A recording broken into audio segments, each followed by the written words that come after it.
aqueles que estão lá fora.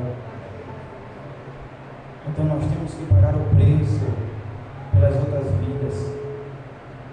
Porque para mim, você está aqui hoje, alguém dobrou os joelhos e orou, pagou o preço pelas nossas vidas.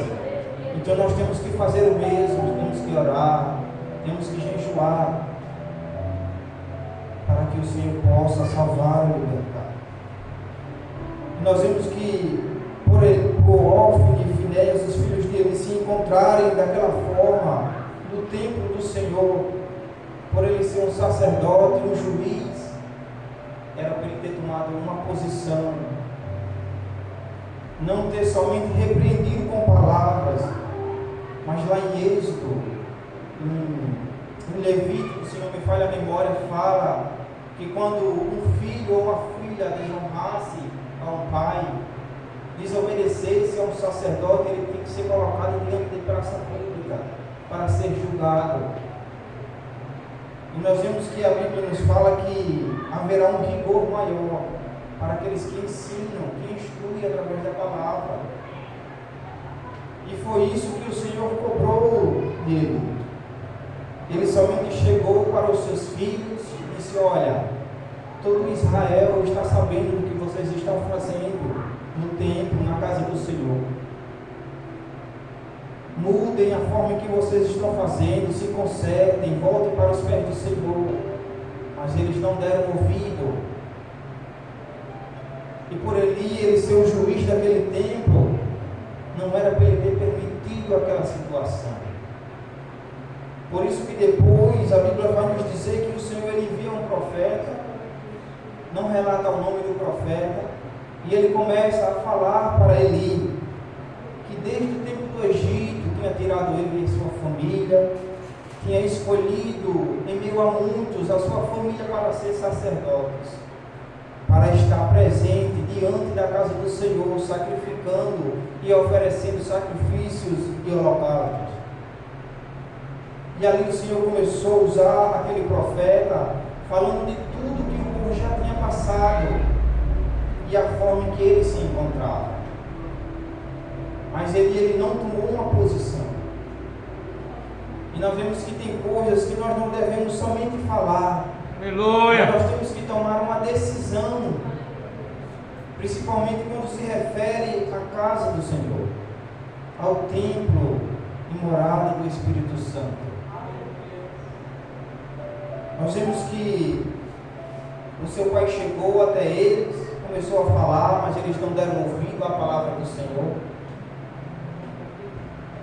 E lá em Levítico, se não me falha a memória, vai falar referente a algo que aconteceu também nesse texto, com os filhos de Arão.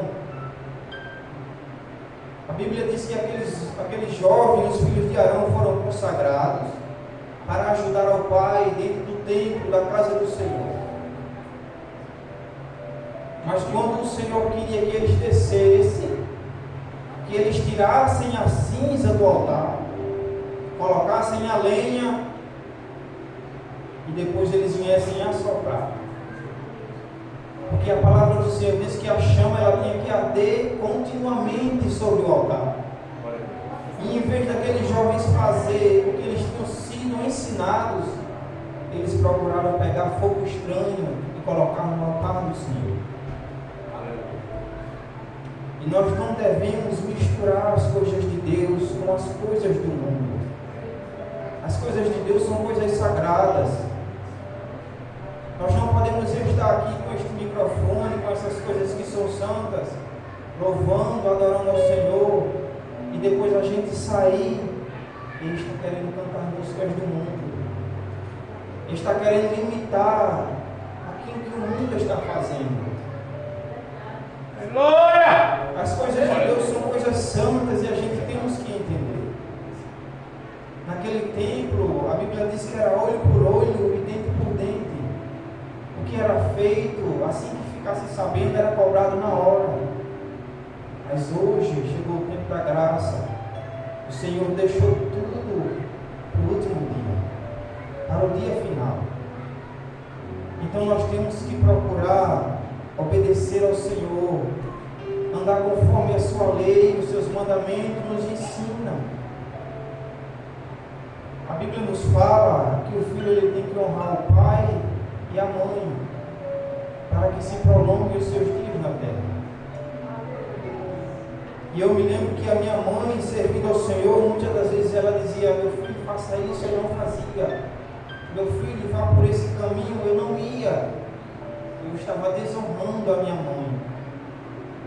Mas chegou um tempo em que o Senhor, Ele teve um encontro comigo. E depois que eu conheci a palavra do Senhor, eu comecei a ler, a entender, eu percebi que eu só passei por aquilo porque eu não obedeci a palavra. Porque eu não procurei honrar o meu pai e a minha mãe. E foi isso que aconteceu aqui nesse texto que nós estamos lendo. A Bíblia é bem clara em dizer que o Senhor, Ele não queria mais que eles se arrependessem. A Bíblia diz que o Senhor queria matá-los. A Bíblia nos diz. E por isso o Senhor, Ele estava ensinando o seu ungido Samuel. E nós vemos que desde criança aquele jovem cresceu na casa do Senhor, sacrificando, adorando, louvando a Deus, sendo instruído por Eli. A Bíblia nos fala